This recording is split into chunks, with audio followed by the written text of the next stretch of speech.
Yang pertama saya akan menjelaskan tentang cara membaca nun sukun dan tanwin. Adapun nun sukun dan tanwin itu bertemu dengan salah satu huruf halki yang 6, yaitu amsah, ha, ain, ogin, ho. Maka hukum bacaannya yaitu ishar halki. Artinya harus dibaca dengan terang dan jelas sebab bertemu dengan huruf halki. Contohnya yaitu man amana minhu ghafurun halim sami'un alim. Ishar artinya menerangkan atau menjelaskan. Halki artinya kerongkongan. Huruf 6 itu disebut dengan halki karena mahrajnya atau tempat keluarnya suara dari mulut ada pada kerongkongan atau tenggorokan. Yang kedua yaitu idgham bigunnah.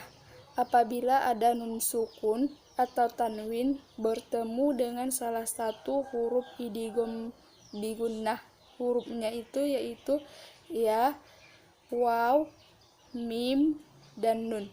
Hukum bacaannya disebut idgham bigunnah. Idgham artinya memasukkan atau mentasdidkan.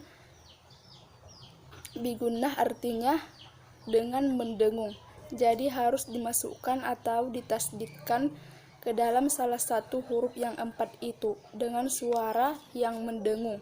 Contohnya yaitu min nur, man mana, man yaqulu, min wali wala nasyir.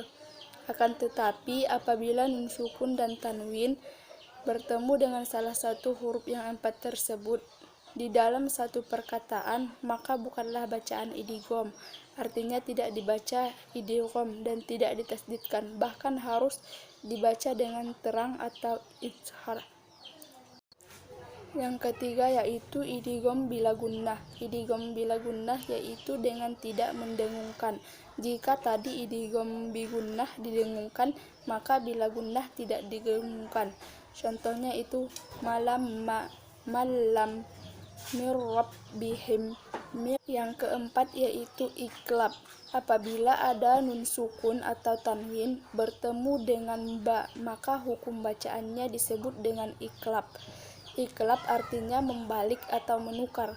Tegasnya huruf nun atau tanwin itu membacanya ketika itu dibalik atau ditukar menjadi mim.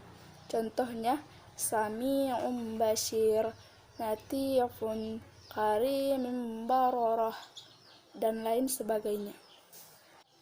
Yang kelima yaitu ikhfa hakiki. Apabila ada nun sukun atau tanwin bertemu dengan salah satu dari 15 huruf tersebut di bawah ini, maka hukum bacaannya yaitu ikhfa hakiki.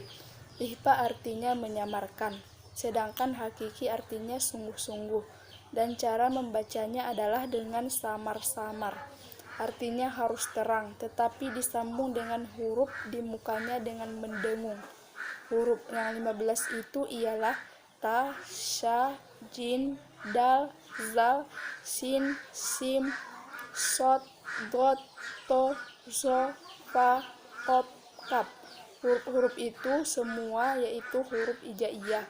Selain dari huruf ishar halki, idgham bigunnah, idgham bila gunnah, dan iklab. Contohnya yaitu minkum. Yang kedua yaitu cara membaca mim sukun. Yang pertama yaitu ikhfa syafawi.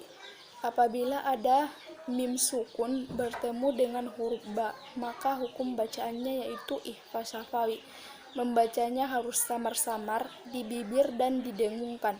Contohnya yaitu wa huwa bih dakhaltum bihinna, dan sebagainya. Yang kedua yaitu idgham mimi. Apabila ada mim sukun bertemu dengan mim, maka hukum bacaannya yaitu idgham mimi.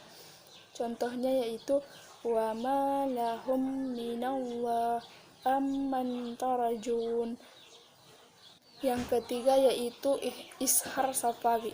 Apabila ada mim sukun bertemu dengan salah satu yang 26, yakni semua huruf hijaiyah selain mim dan ba, maka hukum bacaannya disebut ishar sapawi. Jadi harus dibaca dengan terang dan bibir dengan mulut tertutup, dan harus lebih dijelaskan lagi apabila bertemu dengan huruf waw dan fa. Contohnya yaitu an'amtu lahum fiha alaihim waladdallin. Yang ketiga yaitu cara membaca nun tasdid dan mim tasdid.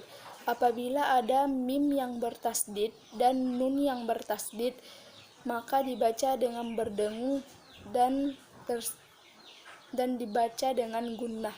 Contohnya yaitu an-nasyu, an-naru, inna, amma, al-jannah.